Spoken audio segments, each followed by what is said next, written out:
చేయించారు, వాళ్ళ మీద పెల్లెట్ గన్తోని ఫైర్ చేయించారు. అయినా కానీ వాళ్ళని వెనక్కి తగ్గకుండా వాళ్ళ డిమాండ్ ఈ పేపర్ లీకేజ్కి బాధ్యత వహిస్తూ ధర్మేంద్ర ప్రధాన్ గారు రాజీనామా చేయాలని గాంధీ మార్గంలో ప్రభుత్వం మీద ఒత్తిడి తీసుకొచ్చే సందర్భంలో బ్రిటిష్ ప్రభుత్వంలో జరిగినట్టుగా ఆనాడు కాంగ్రెస్ స్వతంత్రం కోసం పోరాటం చేస్తుంటే ఏ రకంగా పోలీసులతో లాఠీ చార్జీ ఫైరింగ్ చేయించారో ఆ రకంగా లాఠీ చార్జీ ఫైరింగ్ చేయించారు. అయినా తగ్గకుండా వాళ్ళు కంటిన్యూ అవుతుంటే పార్లమెంటు లోపల Congress party LOP leader of opposition Rahul Gandhi గారి నాయకత్వంలో మేము ఈ లాఠీ చార్జీ తర్వాత ఈ పెల్లెట్ గన్స్ ఫైర్ చేయడానికి వ్యతిరేకంగా పార్లమెంటు లోపల హోమ్ మినిస్టర్ వచ్చి దానికి సమాధానం చెప్పాలంటే ఈసారి జరుగుతున్న పార్లమెంటు జూలై 20వ తారీఖు మొదలైంది. ఒక్క జూలై 20వ తారీఖు మాత్రమే హోమ్ మినిస్టర్ గారు వచ్చారు. 21 రాలేదు. 21 నుంచి నిన్న జరిగిన పార్లమెంట్ కంటే వాళ్ళ 7వ తారీఖు 6వ తారీఖు వరకు పార్లమెంట్ జరిగిన దగ్గర పార్లమెంట్కే రాలేదు. నిన్న పార్లమెంటరీ అఫైర్స్ మినిస్టర్ మాట్లాడుతూ ఆ పార్లమెంట్ హోమ్ మినిస్టర్ గారు ఇక్కడే ఈ పార్లమెంటు భవనాల్లోనే ఉన్నారు, ఎక్కడ బాగలేదని చెప్తున్నారు. మరి అది ఇంకా ఘోరం. అక్కడే ఉండి పార్లమెంటు జరుగుతుంటే వారు రావాలని ప్రతిపక్ష పార్టీలు అన్నీ, ఒక్క కాంగ్రెస్ పార్టీ కాదు, అన్ని పార్టీలు ఏకగ్రీవంగా హోమ్ మినిస్టర్ రావాలి, సమాధానం చెప్పాలి అని చెప్పి పార్లమెంటు వెలుపల పార్లమెంటు లోపల గాంధీ గారి దగ్గర నుంచి పార్లమెంటు దాకా శాంతియుతంగా ఒక పొజిషన్ ఇచ్చి ప్రభుత్వానికి తెలియాలని చేశాం. అయినా కానీ రాలేదు. ఎందుకు రాలేదని మేము అనుకుంటున్నాం. దాని మీద ఏ రకమైన స్టేట్మెంట్ ఇస్తే భారతదేశంలో ప్రజల మీద దాని ప్రభావం వ్యతిరేకంగా బీజేపీకి ఉంటుందనే భయంతో రాలేదని చెప్తున్నారు. దానికి నిన్న హోమ్ మినిస్టర్ గారు చెప్తున్నారు, నక్సలైట్ల మొత్తాన్ని లేకుండా చేసినటువంటి గొప్ప నాయకుడు అమిత్ షా గారు మీరేం లెక్క అంటున్నారు. నక్సలైట్ల దగ్గర ప్రజాస్వామ్యయుత ఉద్యమం కాదది, రాజ్యాంగేతర శక్తులుగా నక్సలైట్లు వారి రాజకీయ పోరాటం చేశారు. కానీ ఇక్కడ జంజీ వాళ్ళు చేసేది రాజ్యాంగానికి అనుగుణంగా జంతర్ మంత్ర దగ్గర వాళ్ళ స్లోగన్స్ చూస్తే మీరు జై భీమ్ అంటే అంబేద్కర్, జై అంబేద్కర్ అని రాజ్యాంగాన్ని చూపించారు, రాజ్యాంగ పుస్తకాన్ని చూపించారు, అంబేద్కర్ చూపించారు, అందరూ జై భీమ్ జై భీమ్ అని చెప్పారు. అంటే రాజ్యాంగానికి లోబడి చేస్తున్నటువంటి కార్యక్రమం. దీని మీద సుప్రీంకోర్టులో జరిగినటువంటి జడ్జిమెంట్ కూడా విద్యార్థులు చేస్తున్నటువంటి ఉద్యమం రాజ్యాంగానికి లోబడి చేస్తున్నారు. దాని మీద ఈ రకంగా లాఠీ చార్జీలు కానీ పెల్లెట్ ఫైరింగ్ కానీ చేయటం కాదు, అది వాళ్ళకున్న రాజ్యాంగపరమైన హక్కు అని చెప్పారు. రాజ్యాంగపరమైన హక్కుకి భయపడి అమిత్ షా గారు పార్లమెంట్కి వచ్చి మాట్లాడటానికే వెనకపోతుంటే దాన్ని ఆయన గురించి పార్లమెంట్ అఫైర్స్ మినిస్టర్ రిజిజు గారు ఆయన చాలా గొప్ప నాయకుడు, నక్సలైట్లు లేకుండా చేశాడు, ఎలిమినేట్ చేశారని చెప్తుంది. ఆ రకంగా ఇక్కడ గంజీకి సంబంధించిన విద్యార్థులు చేస్తే వారి అస్తిత్వానికే ప్రశ్నార్థకం అవుతుంది. అందుకనే పార్లమెంట్కి రావటం లేదు. ఇవన్నీ ఎందుకు చెప్తున్నానంటే ఇవి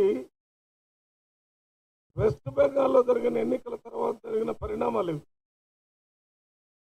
వారు చేస్తున్నటువంటి అప్రజాస్వామ్యక రాజ్యాంగ రాజ్యాంగ వ్యతిరేక కార్యక్రమాలకి ప్రజల్లో ముఖ్యంగా జంజీలో వ్యతిరేకత వచ్చింది. ఒక్క పేపర్ లీకేజ్ కోసమే ఒకేసారి రాదు. వారు చేస్తున్న అన్ని అప్రజాస్వామ్య రాజ్యాంగ వ్యతిరేక కార్యక్రమాలన్నింటినీ కలుపుకొని ఈ జంజీ ఇంత పెద్ద ఎత్తున ఈ కార్యక్రమాన్ని చేయడం జరిగింది. బీహార్లో మీరు అధికారం వచ్చారు, కంటిన్యూస్ గా 3 సార్లు అక్కడ మమతా బెనర్జీ ముఖ్యమంత్రిగా ఉంది. 4వ ఎన్నికల్లో జనరల్ గా యాంటీ ఎస్టాబ్లిష్మెంట్ ఎక్కువ ఉంటుంది. ఆ పరిస్థితులు, మీరు చేసిన ఎస్ఐఆర్ కార్యక్రమాలు, వీటన్నిటి కలిపితే అక్కడ మీ ప్రభుత్వం. కానీ తెలంగాణకి దానికి సారూప్యం లేదు. తెలంగాణలో ప్రభుత్వం వచ్చి 3 సంవత్సరాలు అవుతుంది. 3 సంవత్సరాలే లోపే ఉంది. అక్కడ 15 సంవత్సరాలు అయింది. ఇక్కడ నాయకుడు ప్రజా పరిపాలనని మొదటి రోజు నుంచి ప్రజాపాలనకి నాంది పలికి పరిపాలన కొనసాగిస్తున్నారు. ఇక్కడ ఎంతో కాలంగా టిఆర్ఎస్ ప్రభుత్వంలో పెండింగ్ లో ఉన్నటువంటి ఇష్యూలు, ముఖ్యంగా 70,000 మంది యువకులకి ఉద్యోగాలు ఇచ్చి జాబ్ క్యాలెండర్ ప్రకటించారు. ఇది జంజీకి యువకులకు సంబంధించిన. అంతేకాకుండా 2 గదుల ఇళ్ళు 2 గదుల ఇళ్ళు అని 2 సార్లు ప్రజల్ని మోసం చేసే అధికారంలోకి వచ్చిన కేసీఆర్ ప్రభుత్వానికి సమాధానం చెప్తూ మొదటి విడతగా 4.5 లక్షల ఇండ్లు, ఇందిరమ్మ ఇండ్లు ప్రజలకు ఇచ్చి కొన్ని లక్షల ఇండ్లు పూర్తి చేసుకున్నారు ప్రజలు. 2వ విడతగా 2.5 లక్షల ఇండ్లు కూడా మళ్ళీ విడుదల చేశారు. మొత్తం 4, 2, 6, 7 లక్షల ఇళ్ళు ఇంకా ఇవ్వటానికి సమయం ఉంది, ఇస్తానని కూడా చెప్తున్నారు. రాష్ట్రంలో ఎక్కడ గుడిసెల్ లాంటి ఇల్లు ఉండటానికి వీల్లేదు. ప్రతి పేదవాడికి, ఇల్లు లేని వాడికి ఇల్లు ఇవ్వాలనేది కాంగ్రెస్ పార్టీ మేనిఫెస్టోలో చెప్తుంది, చేసి చూపిస్తున్నారు. అటువంటి చీఫ్ మినిస్టర్ ఉన్నాడు ఇక్కడ. గత 10 సంవత్సరాల్లో ముద్దు బియ్యం, ముక్క బియ్యం తినలేక అమ్ముకునే పరిస్థితుల్లో ఉన్నటువంటి రేషన్ షాపుల్లో సన్న బియ్యం అందరికీ 3,15,00,000 మందికి కొత్తగా 10 సంవత్సరాల్లో రేషన్ కార్డు ఇవ్వలేదు టీఆర్ఎస్ ప్రభుత్వం. ఈ ప్రభుత్వం రేషన్ కార్డు ఇచ్చి సన్న బియ్యం ఇస్తుంది. పేద ప్రజల్ని ఆదుకోవాలనే ఉద్దేశంతో రేవంత్ రెడ్డి ప్రభుత్వం 200 యూనిట్ కరెంటు నెలకి ఎవరు తక్కువగా అరుస్తారో వాళ్ళకి ఫ్రీ కరెంట్ అని చెప్పారు.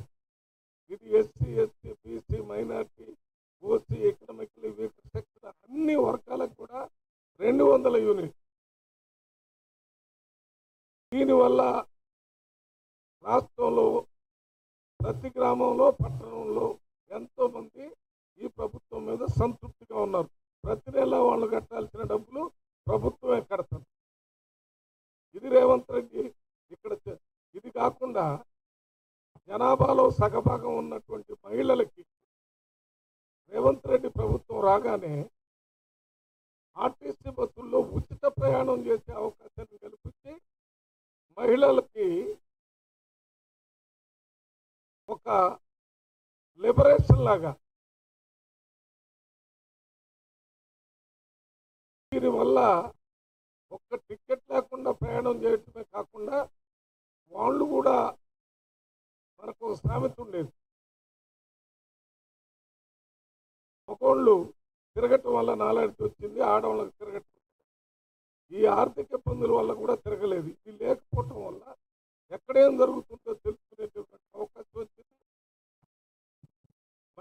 రంగాలు ఉచిత బస్ ప్రయాణం. ఈ రెండింటి వల్ల మహిళల జీవన విధానంలోనే ఒక రెవల్యూషనరీ మార్పు వచ్చింది. ఇది రేవంత్ రెడ్డి గారు చేస్తున్నటువంటి ఈ ప్రభుత్వం రాగానే ఒకేసారి 21,000 కోట్ల రూపాయలు 2 లక్షల అప్పు మాఫీ చేశారు.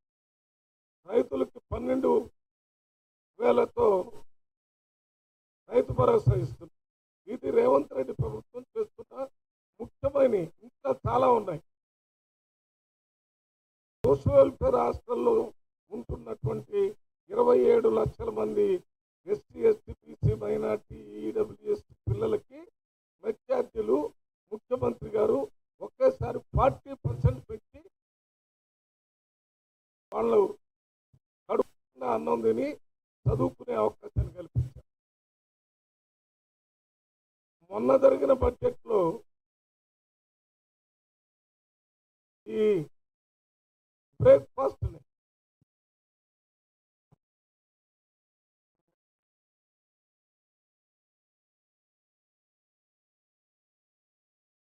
అంగన్వాడీ పిల్లల దగ్గర నుంచి ఇంటర్మీడియట్ చదివే వాళ్ళందరికీ బ్రేక్ఫాస్ట్, దాని తర్వాత మిడ్ డే మీల్స్, తర్వాత ఈవినింగ్ స్నాక్స్. దాని ఉద్దేశం ఏంటంటే బడుగు బలహీన వర్గాలకు సంబంధించిన వాళ్ళు, పేద ప్రజల పిల్లలు ఇంటి దగ్గర టిఫిన్ చేసేటటువంటి అవకాశం లేక పరగడుపుతోనే హాస్టల్స్ పిల్లలు స్కూల్స్కి వచ్చి చదువుకునే పరిస్థితి ఉంది. వారికి వెంటనే బ్రేక్ఫాస్ట్ పెట్టడం వల్ల చదువు మీద ధ్యాస పెరిగి బాగా చదువుకుంటారండి. మధ్యాహ్నం కూడా ఇంటి దగ్గర నుంచి అన్నం తెచ్చుకునే స్తోమత లేదు కాబట్టి మధ్యాహ్న భోజనం, మళ్ళీ ఇంటికి పోయేటప్పుడు కూడా స్నాక్స్ ఇవి ఇవ్వటం వల్ల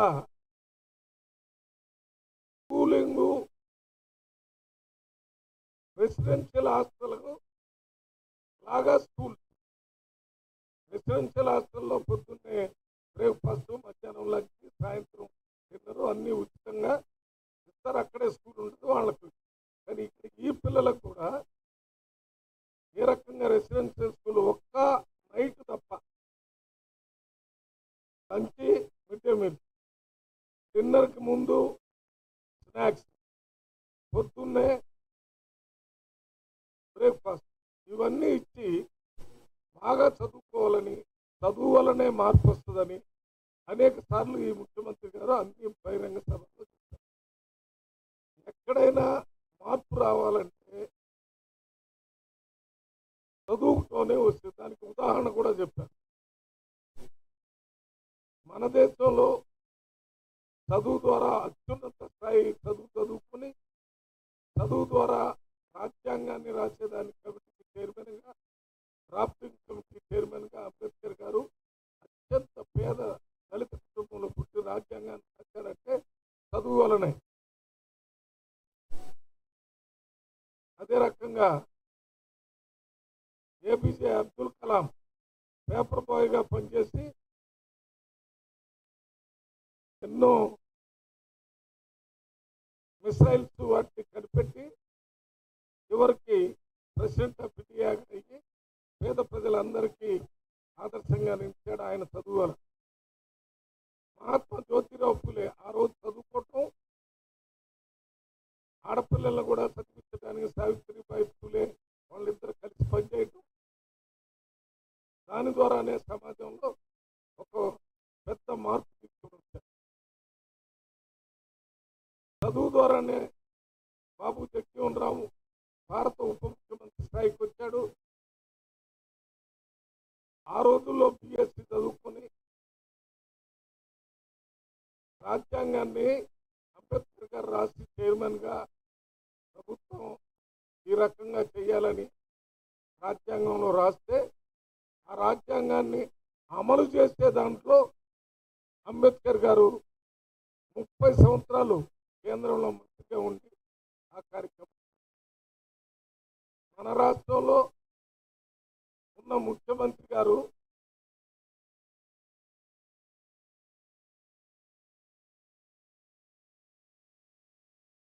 ఏదో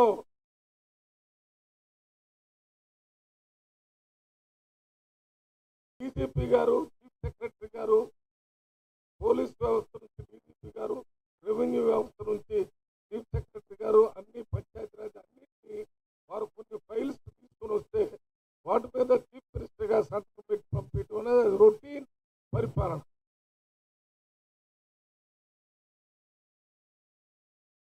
రేవంత్ రెడ్డి గారు వచ్చిన తర్వాత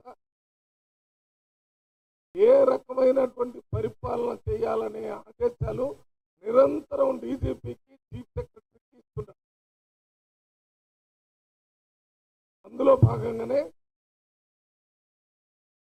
మన మూసీ నది ప్రక్షాళన, సుందరీకరణ, అందులో భాగంగానే హైడ్రా, మన హైదరాబాద్ను వరదల నుంచి రక్షించడానికి హైడ్రా, అందులో భాగంగానే ఫోర్త్ సిటీ, అందులో భాగంగానే RRR రీజనల్ రింగ్ రోడ్, అందులో భాగంగానే metro phase 1 completion and phase 2 complete చేయడానికి కేంద్ర ప్రభుత్వంతో నిరంతర సంపర్కంతో సాధించే దిశగా ఇవన్నీ ఉన్నవాటి ముందు నష్టం కావాల్సింది. నిన్న మొన్న ఒక వారం రోజుల కిందట నేను కూడా సీఎం గారితో ఉన్నాను.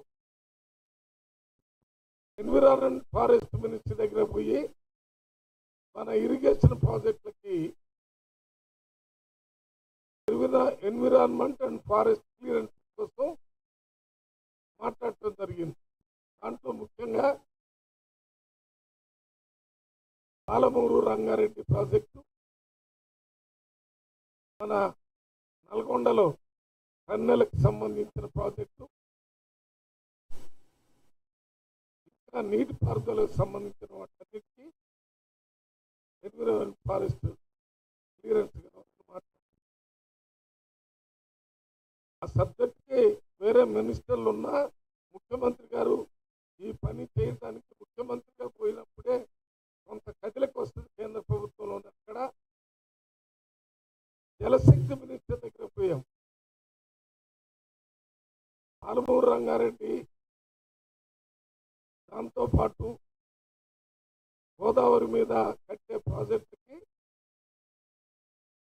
మహారాష్ట్ర చీఫ్ మినిస్టర్తో మాట్లాడి వాటి అనుమతులు కూడా ఇచ్చే విధంగా మాట్లాడుతుంది. అంటే ప్రజల అవసరాలను ఎప్పటికప్పుడు తెలుసుకొని వాటిని పరిష్కరించడం, తాత్కాలిక అవసరాలే కాకుండా దీర్ఘకాలిక అవసరాలను దృష్టిలో పెట్టుకొని ప్రణాళికలు చేస్తూ ముందుకు పోతున్నటువంటి ముఖ్యమంత్రికి జెన్జీలో కానీ, యువకుల్లో కానీ, రైతుల్లో కానీ, మహిళల్లో కానీ, ఎస్సీ, ఎస్టీ, బీసీ, మైనార్టీస్లో కానీ అందరిలో ఒక అనుకూలమైనటువంటి ముఖ్యమంత్రి మన కోసం కష్టపడి పనిచేస్తున్నాడు ఆలోచనతో తెలంగాణ కాంగ్రెస్ పార్టీ మొత్తం క్యాబినెట్ అంతా ఒకే టీం లాగా కలిసి పనిచేస్తున్నారు. అందువల్ల బీజేపీ వాళ్ళు చెప్పినట్టు మా మొట్టమొదటి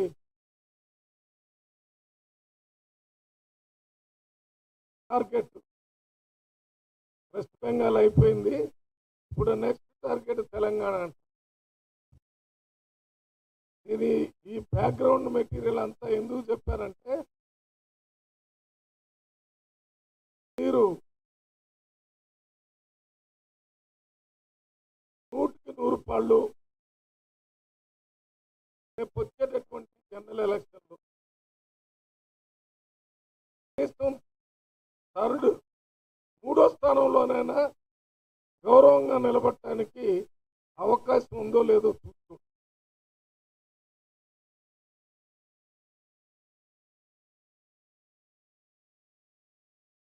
మొన్న జరిగినటువంటి జనరల్ ఎలక్షన్, పార్లమెంట్ ఎలక్షన్లకి అప్పుడేదో మంచి జరిగిద్దనే ఉద్దేశంతో కొంతమంది తెలంగాణ నుంచి కూడా ఓట్లేసి ఒక 8 మంది ఎంపీలను గెలిపించారు. కానీ ఈ 2.5 సంవత్సరాల్లో బీజేపీ మోడీ ప్రభుత్వం ఏ రకంగా అపోజిషన్ లో ఉన్నటువంటి పార్టీల ఎంపీల్ని ఆ పార్టీ నుంచి అప్రజాస్వామ్యంగా బలవంతంగా భయపెట్టి వారి పార్టీ వైపు టీఎంసీ నుంచి తీసుకున్నారు. మహారాష్ట్రలో ఉద్ధవ్ ఠాక్రే శివసేన పార్టీ నుంచి తీసుకున్నారు. ఢిల్లీలో ఆప్ పార్టీ ఎంపీలు కేజ్రీవాల్కి వ్యతిరేకంగా ఈ ఎన్నికలు అయిన తర్వాత వాళ్ళ పార్టీలోకి వచ్చిన వాళ్ళు కాదు, ఎన్నికలు అయినప్పుడు గెలిచి వాళ్ళ పార్టీలో ఉన్న వాళ్ళందరినీ రకరకాలుగా భయపెట్టి భ్రమపెట్టి తీసుకున్నారనేది భారతదేశ ప్రజలందరూ కూడా గమనిస్తున్నారు.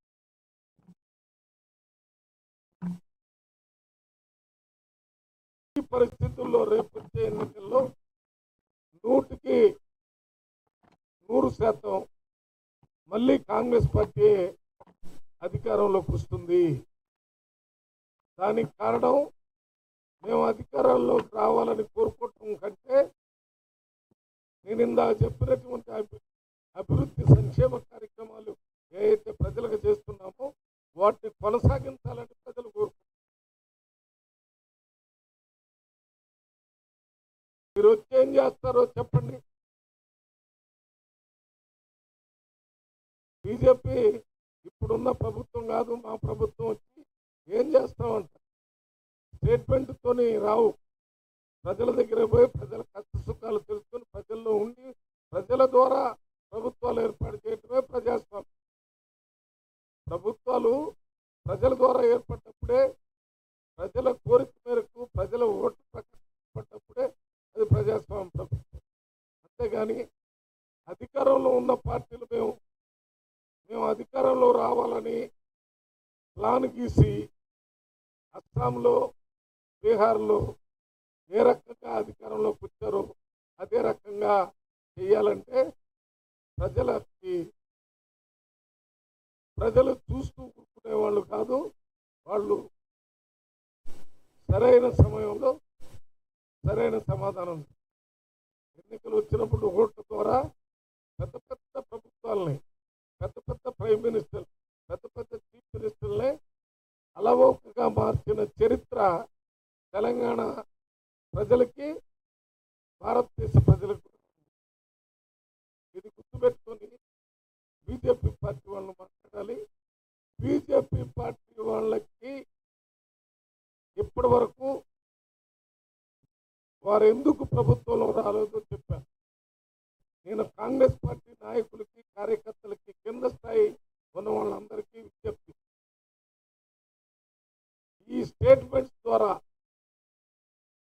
ఈ బీజేపీ బీఆర్ఎస్ పార్టీ వాళ్ళు మాట్లాడే మాటల్ని నమ్మాల్సిన అవసరం లేదు. మీరు మీ గ్రామాల్లో కాంగ్రెస్ పార్టీ చేస్తున్నటువంటి కార్యక్రమాలని కొద్దిగా ప్రజలకు తెలిసే విధంగా చిన్న చిన్న మీటింగులు 10 మంది, 20 మంది, 100 మంది లోపల గ్రామంలో చిన్న ఎక్కడ పోతే అక్కడ ప్రజలు ఎక్కడ పని దగ్గర పోయినప్పుడు, లేకపోతే సాయంత్రం పూట కూర్చున్నప్పుడు, పొద్దున్నే పనికి పోకముందు ప్రభుత్వం ఏం చేస్తుంది